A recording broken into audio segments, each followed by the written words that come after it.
அக்கா எங்கக்கா இருக்கீங்க? அம்மாவை ஹாஸ்பிட்டலில் சேர்த்துருக்கு. மேற்கொண்டு சிகிச்சைக்கு 30,000 ரூபா தேவைப்படுது.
பிடிச்சி திருவிழதுக்கு எந்த ஆட்டம் ஆடுறீங்க?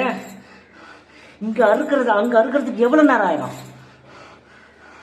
எல்லா திருநங்கையும் ஒரே மாதிரி கிடையாது. ஒரு சில திருநங்கைகள் பண்றதுனாலதான் இந்த மாதிரி காம கொடுக்கறதுனாலதான். வேலை எங்கடா கொடுக்குறீங்க?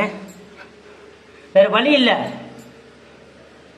அதனாலதான் எல்லாரும் ஒரே மாதிரி மாறிட்டா இந்த சொசைட்டி தாங்காது.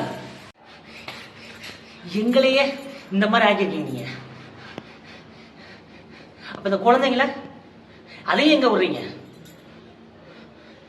எல்லாரையும் குழந்தைங்களை விடுறது கிடையாது, பொம்பளைங்களை விடுறது கிடையாது, திருநங்களை விடுறது கிடையாது. சூழ்நிலை இப்படியே போனுச்சுன்னா குடும்பத்தில் மதிக்கிறதும் கிடையாது, வேலையும் கிடைக்கிறது கிடையாது. வயிற்று பழப்பக்காக வந்தா ஒன்ன மாதிரி கொடூர நாய்ங்க வந்து பண்றதுனால இங்க வந்து நிக்க வேண்டிய சூழ்நிலை. இப்ப கூட எங்க அம்மாவோட உடம்பு சரியில்லைன்றதுக்காக தான் இந்த காசு வேணும்ன்றதுக்காக தான் இங்க வந்து நிக்கிறேன் நானு. அது கூட என்னன்னு தெரியல, ஒத்துட்டு தான் வந்தேன் நானு. ஆனா முடியல. ஒன்ன மாதிரி நாயெல்லாம் பார்க்கும் போது என்ன பண்றதுனே தெரியல. அதனாலதான் என்ன பண்றதுன்னு தெரியாம ஒன்னு அறுக்கிறதுக்கு பதிலா என்னையும் அறுத்துக்கிட்டேன் நான். இங்க அறுத்தத அங்க அறுக்கிறது எவ்வளவு நேரம் ஆயிரும்? இனிமேல் அது திருந்துங்கடா பாவீங்களா, நாய்களா. எத்தனை நாளைக்கு அப்படி போக முடியும்? சமூகத்தில் நாங்க வாழ்றது இல்ல, ஒரு அந்தஸ்து வேணுமா எங்களுக்கு?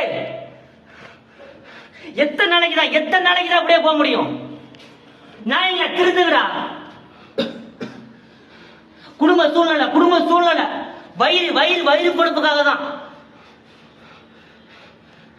குழந்தைகளை கூட விட மாட்டேங்கிறீங்களா? அதுதான் வயிறு எரியுது. வயிற்று பொழப்புக்காக எரியுதை விட வயிறு எரியுது. இப்ப தலை குனிற, இப்ப குனிஞ்சு என்ன பிரயோஜனம்? அதட்டி கேட்கறீங்க. ஆம்பளை என்ன திமிரு? நாங்க கூட காசை தட்டி தான் கேட்கிறோம். தட்டி யாரும் அதட்டி கேட்கல. இனிமேல திருந்துக்கிறா நாய்களா. இவங்களதான் சொல்லணும். எத்தனை பேர் கேட்டிருக்கீங்க? பக்கத்து வீட்டில் நடந்திருக்கு, வெளியில நடந்திருக்கு, உங்க கூடவே இருந்திருக்கணும் நடந்திருக்கு. எத்தனை பேர் கேட்டிருக்கீங்க? கேட்டிருந்தா இது மாதிரி நடந்திருக்காதுல, இந்த மாதிரி நாய் வந்திருக்காதுல. எத்தனை நாய் தான் இப்படி உருவாக்குவீங்க? வாயை அடைக்கிற மாதிரி கேள்வி கேட்கணும். வாயை மூடிக்கிட்டே இருக்க முடியாது. வாயை அடைக்கணும். நம்ம கேட்கிற கேள்வியில வாயை அடைச்சு போகணும். இனிமே எங்க சமூகத்துக்கு ஏதாவது ஒண்ணுனா இந்த அனன்யா கேப்பா.